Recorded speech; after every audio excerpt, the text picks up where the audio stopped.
Bonjour à tous, j'espère que vous allez bien. Je vous souhaite la bienvenue dans cette nouvelle vidéo dans laquelle je voulais vous présenter, vous faire plus ou moins la mise en route de cette console, donc l'Evercad VS, qui est une console rétro dernière génération, j'ai envie de dire.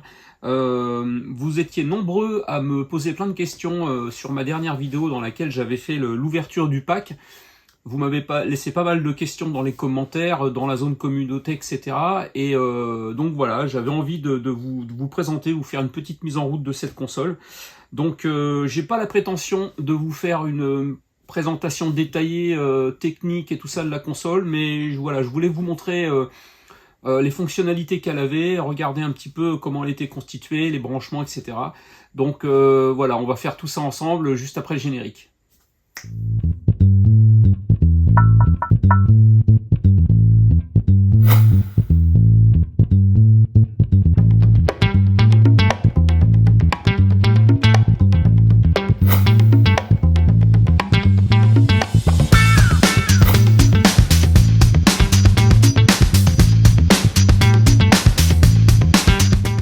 Voilà, donc on se retrouve devant mon écran qui me sert à tester mes consoles. Donc un petit écran HD hein, qui a une prise HDMI, donc connexion de la console en câble HDMI et branchement par une petite prise USB. Donc ça c'est plutôt pratique. Moi j'ai une petite réglette avec des prises USB. Donc voilà, ça permet de se connecter assez facilement. La console j'ai déjà mis à jour en fait parce que quand vous l'allumez, il y a une demande de paramètres Wi-Fi, de connexion Wi-Fi et de mise à jour du système. Donc ça c'est déjà fait pour éviter qu'on perde du temps. Donc on va allumer la console, voilà. Donc là faut pas hésiter à laisser le doigt pendant 2-3 secondes pour qu'elle s'allume. On a ici un petit bandeau qui s'éclaire pour dire qu'elle se met en route, avec le logo VS Evercad, donc avec la petite musique qui est plutôt sympa. Et ça nous dit qu'on n'a aucune cartouche d'insérer. C'est normal, elles sont là. Donc je vous rappelle, c'est une console à cartouche. Donc en plus dans des petites boîtes qui sont relativement sympas. Voilà, donc console à cartouche. C'est plutôt malin de la part du fabricant hein, d'avoir sorti ce type de console à cartouche à l'heure où tout est des maths. Là je pense que ça s'adresse directement aux collectionneurs, ceux qui aiment bien les jeux physiques. Voilà, bon, un petit peu comme moi d'ailleurs. Et je sais qu'il y a 25 ou 26 cartouches au catalogue pour l'instant. Et c'est amené à évoluer dans l'année.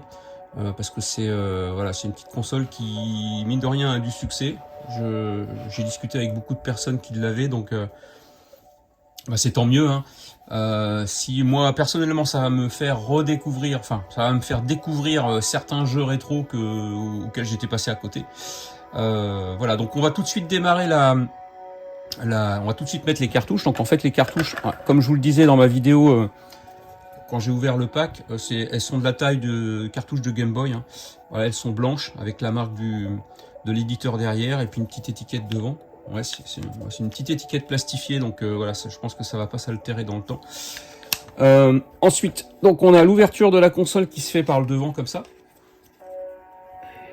On va venir mettre la première cartouche et vous allez voir instantanément, il y a une recherche qui se fait et les 10 jeux contenus dans la cartouche s'affichent à l'écran. On peut naviguer après hein, voilà, sur les miniatures des différents jeux comme ça avec la manette.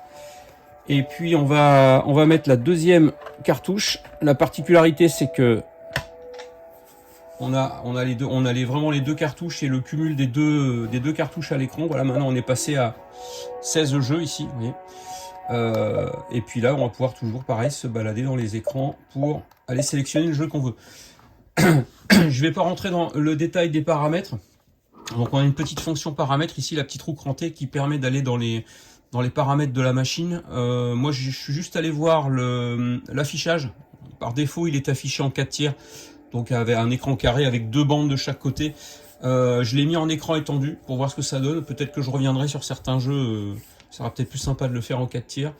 Mais par défaut voilà ce qu'on a à peu près. Je pense il doit y avoir des paramètres pour régler la taille de l'écran à l'intérieur, parce que je pense qu'il y a certains textes qui sont par défaut un petit peu mangés, que ce soit en haut et en bas. Enfin ça c'est pareil, ça dépend des jeux. La manette, j'en parle un petit peu. Donc voilà, la manette, j'en avais parlé dans ma vidéo de quand j'avais ouvert le pack. Je la trouvais plutôt bien et plutôt ergonomique. Elle est assez large pour la prise en main, c'est bien par rapport aux petites manettes, hein, vraiment des anciennes consoles. On a les boutons R1, L1, L2, R2 sur le devant de la manette. Croix directionnelle, touche Start, touche Select, une touche de retour dans les menus quand on est en cours de jeu ou pour sauvegarder. Touche A, touche B, X, Y pour sauter, tirer, etc. Voilà, elle est plutôt bien finie, hein. Je pense que c'est voilà, c'est un plastique de qualité en plus. Alors blanche, je sais pas combien de temps ça va durer, mais franchement, je la trouve plutôt bien finie. Et puis sur le dessus, c'est assez marrant parce que on a l'impression que c'est du verre ou du plexi, un petit peu comme sur certains sticks arcade. Voilà, donc c'est plutôt pas mal. Le design, je trouve assez sympa. Ça fait bien rétro. Sans être voilà, tout en étant bien ergonomique, donc j'aime bien. Bon point pour la manette. Alors il y a un câble qui fait 3 mètres, ça permet vraiment de jouer très loin de la télé, donc ça c'est plutôt bien pensé aussi. Branchement en USB sur le devant, on peut mettre 4 manettes pour jouer à 4. Donc ce que je vous propose, c'est qu'on rentre dans un jeu pour regarder un petit peu comment ça se passe. Alors tous les jeux sont configurés pareil, vous allez voir quand je vais rentrer. Par exemple, je vais prendre le Thunder Hoop. Quand on rentre dans le jeu, donc on a un écran avec un fond d'écran du jeu, un arrière-plan, la jaquette du jeu, l'année de sortie du jeu, le type de jeu, etc. Donc 92 plateformes, une description du jeu. Bon, c'est en anglais, mais voilà, il y a une petite description du jeu. On peut en savoir plus, même je sais pas à quoi ça correspond. Et puis derrière, enfin la page d'après plutôt, on a le descriptif de la manette, donc avec les touches sauter et tirer. La touche select permet de insert credit, voilà, de se cumuler, enfin de se mettre des crédits de parties pour jouer plusieurs parties d'affilée. Et puis la touche start classique pour commencer le jeu. Voilà, donc on va rentrer dans le jeu ici.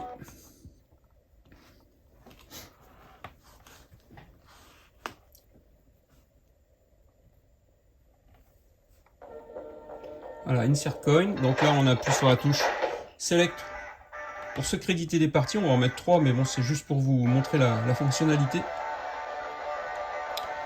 Alors, zone 1.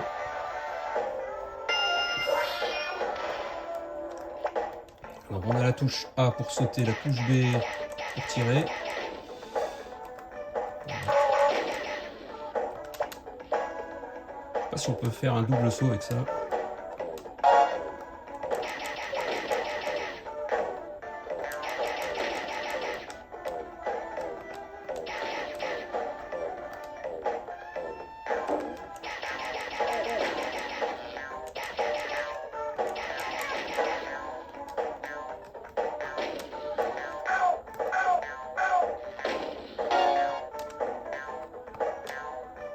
Apparemment, on peut pas faire de double saut.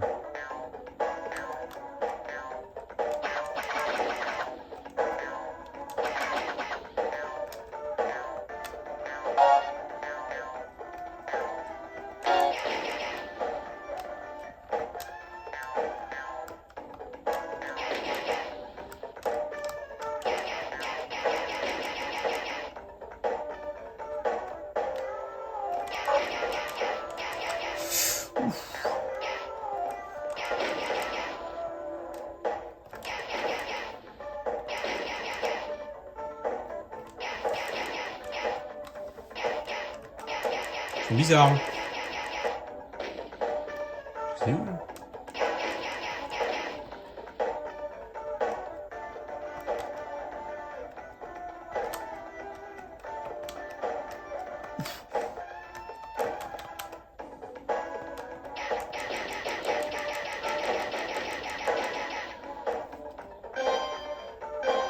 Voilà.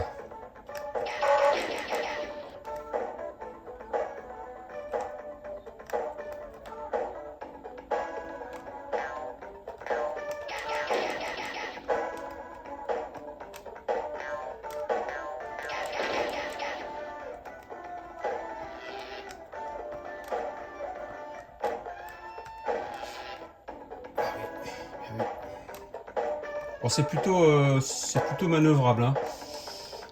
J'avais un peu peur aux croix directionnelles, moi qui suis habitué au joystick.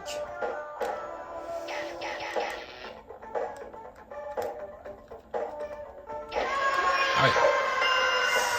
Bon voilà les amis, bon je vais pas continuer. Ouais.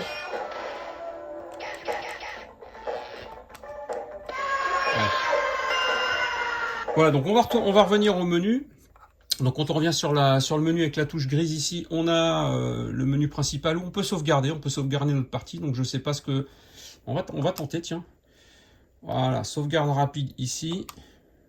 Bon bah je me suis fait une sauvegarde, ce qui fait que quand je reviens ici, que je quitte le jeu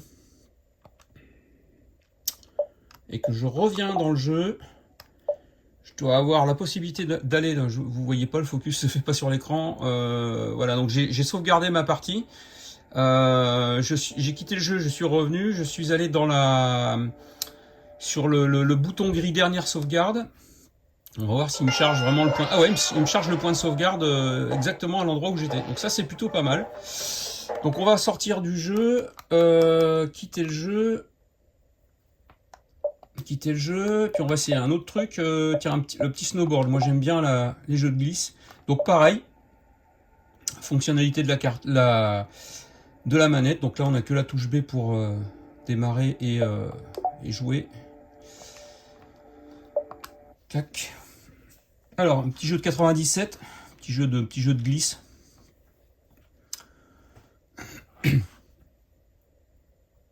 Alors, c'est parti. Alors, start. Ok, donc là on a beginner ou champion. Ouais, on va pas faire le kéké. Hein. Je suis débutant, je me suis pas encore entraîné. Donc là on choisit son personnage. Européen, américain, japonais. Allez, on va rester européen.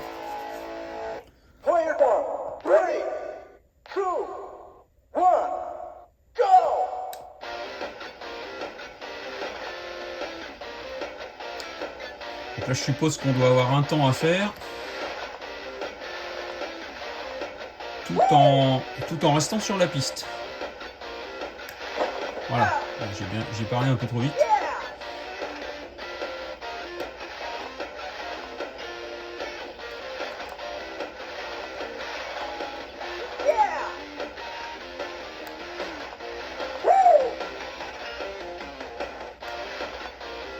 Un petit peu de hors-piste quand même. Hein.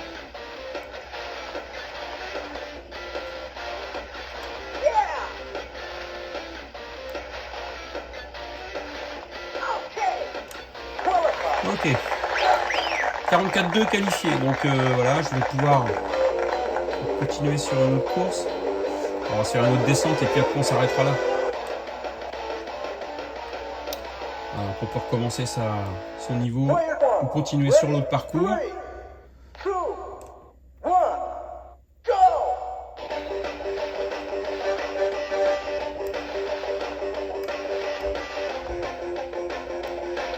La musique est sympa. Ah, loupé.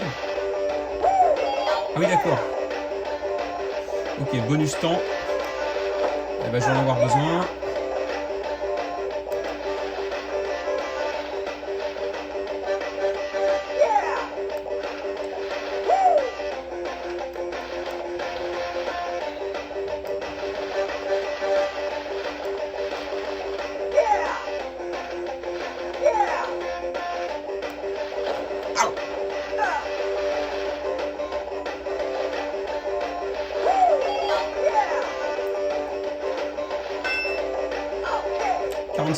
Voilà. Bon, c'est plutôt sympa. Alors, on va revenir ici. On va baisser le son. Voilà les amis, bah écoutez, j'espère que ces petites images vous auront permis de voir un petit peu les différents menus de la console. Après, bon, je suis pas allé bien loin dans les menus. Hein, je vous le disais tout à l'heure, je suis pas passé par les menus de configuration. Bon, ils sont assez simples, hein, mais c'est surtout de l'affichage et puis de la mise à jour système qui s'est fait relativement rapidement hein, d'ailleurs. Donc voilà, moi je suis plutôt satisfait de cette petite machine. Elle est assez discrète, elle est jolie comme ça. Je sais qu'il en existe une noire, alors je sais pas, moi quand je l'ai commandée, elle était uniquement en blanc. Il existe également une version portable. Il me semble qu'on peut mettre exactement les mêmes cartouches, mais je suis sûr de rien. Je sais pas si vous avez, si vous avez connaissance de ça, n'hésitez pas à le dire dans les commentaires. Je verrai pour la console portable, mais pour l'instant ça branché sur ma télé principale, ça peut le faire. Et puis quoi dire de plus, alors son prix, moi je l'ai payé 149 parce que c'est un pack premium, on le voit là-bas là. C'est un pack premium dans lequel il y avait 2 cartouches plus 2 autres cartouches. Je suis pas allé voir aussi dans le système pour l'histoire des 18 jeux inclus. Il faudra que je regarde un petit peu. Voilà, sinon 149 € ce pack premium, donc la console plus 4 cartouches, sachant que les cartouches sont à peu près à une vingtaine d'euros, un petit peu moins, 19,90, un truc comme ça. Donc c'est plutôt pas mal. On a la cartouche, on a la console et les 4 cartouches. Il y a un pack à 129 je crois dans lequel il n'y a que 2 cartouches, et puis après il y a un pack avec la console toute seule, à chaque fois livré je crois avec 2 manettes, donc ça c'est plutôt pas mal déjà. Et puis voilà, quoi dire de plus, écoutez, j'espère que ça vous aura au moins appris un petit peu plus sur la console, peut-être envie de franchir le pas et puis d'en tester une, d'en essayer une. En tout cas, moi j'aime bien. Après, je vais aller découvrir les autres jeux. Après, c'est vrai qu'il y a des jeux un petit peu plus anciens comme sur les Atari. Alors Atari, je sais qu'il y a 2 cartouches, hein, là. Il y a l'arcade 1 ici, et puis il y a une deuxième cartouche. Voilà, dans celle-ci au moins on a des jeux de Pong, Centipede, Millipede, etc. Donc des jeux des années 70. Voilà les amis, écoutez, sur ces images je vous laisse, je vous souhaite une bonne journée. Si ça vous a plu, n'hésitez pas à faire comme d'hab, un petit pouce bleu, laissez-moi des commentaires, dites-moi ce que vous en pensez, partagez vos avis aussi si vous avez pu la tester chez vous. Et puis nous on se dit à très vite, à très bientôt pour une prochaine vidéo. Ciao.